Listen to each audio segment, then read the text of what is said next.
He enters the school building and the other students stare at him as he walks down the corridor. They still remember the whole incident that happened last week. Joe!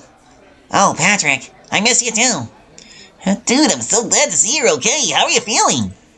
I'm still shaken up about the situation, but otherwise I'm feeling a bit better, and I know I'm safe. Well, at least you're back at school. You're right. Joe, you're back! You're safe, bud. Joe, I'm so glad that you're okay and alive. I swear I just saw Monica a few seconds ago. Oh, really? Can I say hi to her? Oh, sure, follow me. Patrick and Joe are walking down the hallway in search of Monica. That's really cool that you did so well in your history exam, Monica. I'm so proud of you. Thanks, Gato. Monica, Joe is back. Hi, Monica. Joe. Monica gently hugs Joe, making sure not to squeeze his injured arm. Joe, my boy. Coconut hugs him too. I'm so glad you're back, Joe. Oh, I've been so worried about you. I know, and I don't blame you. You can tell I almost died on that day, and it was just crazy. Yeah, it was truly insane. But we're so happy you're here now. The others from the literature club missed you too. Joe, Monica and I were supposed to hang out last weekend, where we would also invite you to come with us, but after what happened to you, we decided to cancel it. Yeah, it just didn't feel right considering that you were still hospitalized. But now you're finally back, so that's all that matters. The school bell rings, marking the start of the school day. Well, we better get going. See you later for lunch, Joe. Monica gives Joe a quick kiss before walking to class with Kotonoha. I guess we should also get going, Joe. Yeah. Patrick and Joe begin to head to their first classes. It was now lunch break. Joe was standing in the hallway when Choki and Kenji suddenly approached him. Hey, Joe. Hello? Don't worry, Kenji and I are not going to hurt you. We just want to let you know that we saw the situation between you and Alto and have to admit that we didn't think you deserved it. The way Alto kept attacking you and almost tried to kill you makes me feel guilty for bullying you so much. You know, the reason we've been bullying you is simply because of how annoying and weird you are, right? But just because that's the reason, that doesn't mean we want you dead. Of course, we would never say that you deserve to die just because you're a silly attention seeker. And for now on, we promise we're not going to bully you anymore, no matter how annoyed we might be by your humor or the way you act. Wow, thanks, guys. No worries, mate. The ice and some other stuff, too. You've suffered enough, and you really need a long break from that. We really apologize for everything we've said and done to you. We realize now that we may have taken things a little too far. Especially since the whole Alto situation just changes everything. Not just for us, but also for many others who think you're a loser with an absurd humor. Or sorry, for others who thinks you're a loser. Yeah, that's right. Apology accepted. Thank you for the support. I've also realized that I've taken my class clown behavior way too far, and I want to start to become less goofy so people won't have to bully me or whisper behind my back anymore. I'm glad you finally figured it out. Oh, it's great to hear that you're trying to change for the better. But it's also just a part of who I am, right? After all, I'm just a happy guy who's silly and energetic most of the time.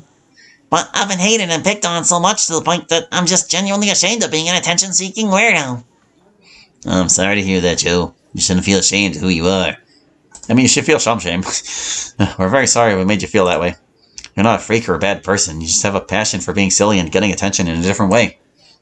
Right. You don't have to stop being yourself, but it would still be best to tone down your class clown behavior while in class. It's clear that our bullying towards you has been a form of mistreatment all along. You see, we actually spoke with Monica about you 2 days ago and realized that we had misunderstood you and mistreated you a lot. And speaking of Monica, we also want to stop saying that you and her are not perfect for each other. If both of you truly love each other, it should remain that way. I'm really glad to hear that, guys. It means a lot to me. It's no problem at all, Joe. So I guess we can start becoming friends and maybe talking another day. Sure, I love that. Then see you later, Joe. Bye. Joe offered Choki and Kenji a handshake before they left, leaving him alone. He is relieved that they will stop bullying him.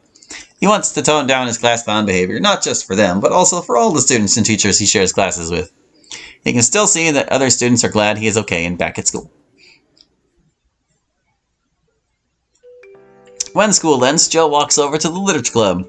He steps into the club room and all the members immediately notice him. Hey guys, guess who's back? Joe, you're back! Sayori quickly runs over to hug Joe, being careful not to squeeze his broken arm too hard. The other members are also happy to see Joe again, and they come over to greet him. Hey Joe, it's great to see you again. Welcome back, Joe. It's good to see you again, dummy. I'm glad to be back, everyone. I missed all of you. Wait, where's Monica? She's in the bathroom. She should come back at any moment. Suddenly, the door to the club room swings open as Monica walks back inside. Oh, hey Joe, welcome. Hi, Monica. By the way, Joe, how are you feeling? Like a little bit better, Sayori. I know this is going to take time, but you'll get better as time passes. Sayori smiles gently at Joe, doing her best to help him feel better. Joe, I'm not lying, but you are a really good member of the literature club, and I'm grateful to have you here. That's the wrong sense of here. Grateful to have you here. Thank you, Yuri. You're welcome. I know I was really harsh on you last week over a mistake that you made, but that was simply because I was irritated and didn't know what I was talking about. I still want to be friends with you, you know. Also, Joe, there's something I want to tell you. What is it, Natsuki? I'm aware that I haven't always been the nicest person to you, and I want to apologize for being mean to you a few times. After talking to Monica about everything you've been through, I've been taking my time to think about it, and I've now realized that I've mistreated you for being yourself. I hope you can forgive me, and maybe we can even start over as friends. But it's okay if you still hate me. It's okay, Natsuki, I forgive you. I'm not really the type of person who holds grudges, and I'd be happy to accept your apology and to be better friends from now on. Holding grudges over stuff like that is kind of dumb, don't you think? You're right! Yay! Joe and Natsuki are becoming friends! It's nice to see these two trying to get along for a change. Monica notices that Joe is looking down at the floor. No, he's not. He's looking at the wall over there. She gazes at him with a hint of concern on her face. Is everything okay, Joe? Yeah, I'm fine. Are you still thinking about the event between you and Otto? Yeah, it's really hard to stop thinking about it. It keeps replaying in my mind. I'm still really shaken up. Monica gently rubs Joe's cheek with her hand in an effort to comfort him. Trust me, you'll get over it pretty soon. He's in prison now, so you don't have to worry so much. Thanks, Monica. I love you. See you guys tomorrow! Bye, guys! As the day comes to an end, everyone returns home. It's great to be together alone again. Yeah. You truly are the lover of my life, Joe. Aw, me too, Monica. Joe and Monica walked home together, holding hands. Joe doesn't want to be alone without Monica, so she kindly sent him back to his house. Alto has been in prison for a week now. He is sitting on his bed in his jail cell. I really don't know what the purpose is anymore, now that I've lost it. Alto's mind is racing as he thinks about what he did to Joe and his other victims. I really messed up, didn't I? Now that I'm stuck in jail, what else is there left to do? Absolutely nothing. Just nothing at all. I suppose ZK-219 won't be the same anymore without me. All I have left is loneliness, prison, and myself.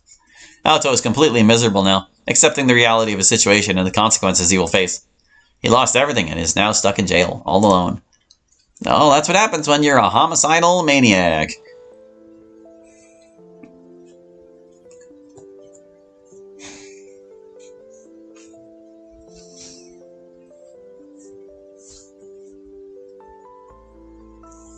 Doki Doki Secret Future.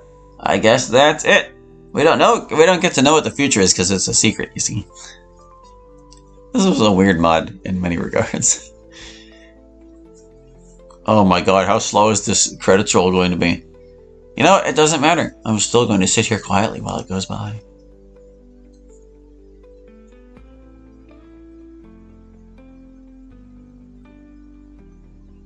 Oh gosh, do you reckon Joe was a self-insert and I just dumped all over their self-insert?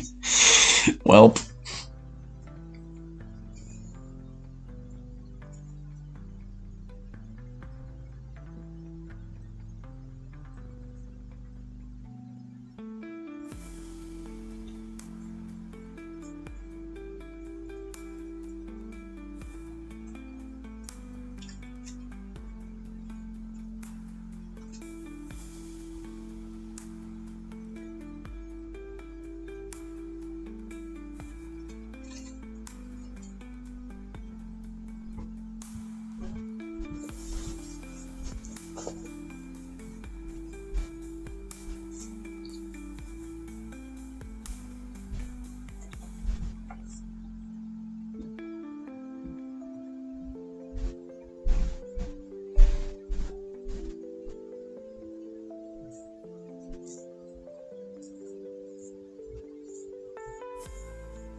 Well, you're welcome.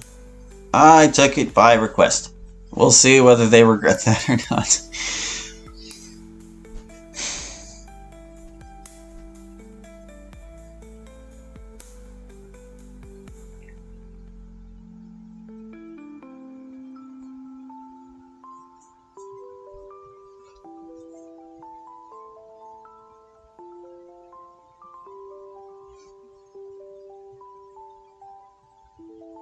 The end. Thanks for playing. Thanks for requesting, I guess. And that's going to do it for this one. So thank you for watching. I hope you enjoyed. And I will catch you next time with... Well, wait, is there more? Dear Hallie. There it is, the thing. Oh my god, he wrote us a freaking essay. Thank you so much for playing Doki Doki Secret Future. I hope you enjoyed the story and had a wonderful time playing it. Before I began working on Secret Future, it was originally a poorly made DDLC project I created for fun. I then transformed it into a public DDLC mod where I've been focusing on developing a story, adding new characters, and much more. Sometimes working on the mod was really hard because I had to fix a lot of grammar and put so much effort into it. Sometimes it was hard and sometimes it was also boring. I got a little bored working on the mod, but it wasn't that bad because around the time I got bored, the mod was over 90% finished or something. I've done a serious job of this mod and making sure there are no bugs or mistakes, and I guess I'm happy with how the final version turned out. I don't know why, but I was actually nervous to release the mod for some reason. Well, that's understandable, because whenever you're releasing a project, you want it to be received well. And I think you missed some mistakes there, but that's why I do my proofreading the way I do. Anyway, I also remember that I released a demo for the Doki Doki Modding Expo 2024 back in November 2024, and all the things I wasn't happy with in the demo were changed in the full release. Some of you probably remember that I made a Reddit post about it, talking about how Chapter 1 will be rebooted with background and dialogue changes and stuff. I also want to mention that I worked on another DDLC mod called Monica in Reality, Romantic Holiday. This mod is not connected to or related to DDSF in any way. I created it for fun, primarily for Monica fans, because why not? I was too lazy to release a patch update for this mod. I was so busy working on DDSF that I lacked the motivation to address a few issues in my Monica mod. I made this mod so you and Monica are dating at Titanic Mardin Palace, a luxurious Turkish hotel I've visited with my family 3 times. The fact that I created a DDLC mod about it is just weird, to say the least. I don't even know what the hell I was thinking about making that mod. I feel like that Monica mod has to be one of the most embarrassing projects that I've ever created. Considering how weird and sus that mod really was, you hear me? If you like this mod, that's perfectly fine. I won't judge you for it. Speaking about Joe, the main protagonist of DDSF, I'd like to share a fun fact about him. Joe is a self-insert based on me, the creator. Yeah, there it is. I wouldn't say he's a complete self-insert, since Joe is not my real name, and he has his own background, personality, and experiences that make him unique from me. Okay, so then he's not a self-insert at all? In DDSF, I wanted to portray Joe as a class clown with an absurd sense of humor, who goes on various adventures, such as dating Monica, fighting Alto for his life, etc. I've always had this creative passion for inserting myself or my Joe OC into different games and movies to create my own stories and personalities, which is what I did with Joe and DDSF. I find it interesting to insert myself into the things I enjoy. I even created 2 Friday Night Funkin' mods, FNF versus Joe 13 and Joe 13's Storm Funkin', featuring my old Five Nights at Freddy's OC, who is named Joe 13. Patrick is also a self-insert in DDSF. He and I are close friends. Well, that's not really... You can't... It's not yourself, but you're putting a real person there. We've been friends since childhood, and we share many similarities. Patrick also enjoys inserting himself or his OCs into games and movies. He appears in Joe 13's Storm Funkin' as his old FNAF OC, Patrick the Fox. Both Patrick and I are fans of FNAF, FNF, and DDLC, which is why we both have appearances in a FNF mod and a DDLC mod. We do look slightly different in DDSF compared to our real-life selves. We also have inserted ourselves into other games, such as Sonic. The other characters I commissioned for the mod, Ato, Amiri, Sakato, Katsuki, Yamato, and Maruka/Vanessa, are not self-inserts, they are completely original characters. Oh, okay, so some of these were unique sprites for this mod. I've been developing this mod for a year now, adding a significant amount of time and effort to the project. I even paid a lot for all the sprites, CGs, and music I commissioned for the mod. Now that the development is complete, I can finally take a much-needed break. I'm not sure what content I'll work on next, but I want to create something original or something that's not self-insert. Perhaps I could get hired to help with other people's projects, like a fan game, for example. I don't have any specific ideas at the moment, but I hope to come up with some inspiration for future projects. For now, however, I'm not sure about what's next. Will I work on another DDLC mod? Well, I maybe have plans on working on a Natsuki romance mod in the future, but I can't promise anything on that one. Also, if you guys have discovered any errors or spelling mistakes in the mod, please let me know so I can release a patch update. You can contact me on Discord, Joe130, or maybe on Reddit, massive ad 9035. Hate that name, lol.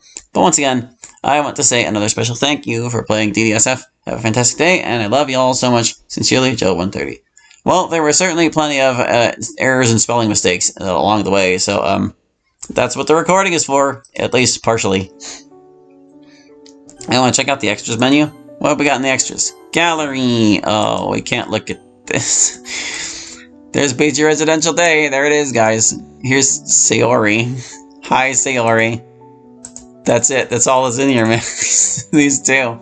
Okay. How about awards? Count false. Steam. Welcome to DDLC. Maybe you should disable this menu if you didn't actually use it. There's the credits. All right, yeah, that's it for Doki Doki Secret Future. Thanks for watching. I hope you enjoyed, and we'll catch you next time with more Doki Doki. Hope to see you then. Bye bye.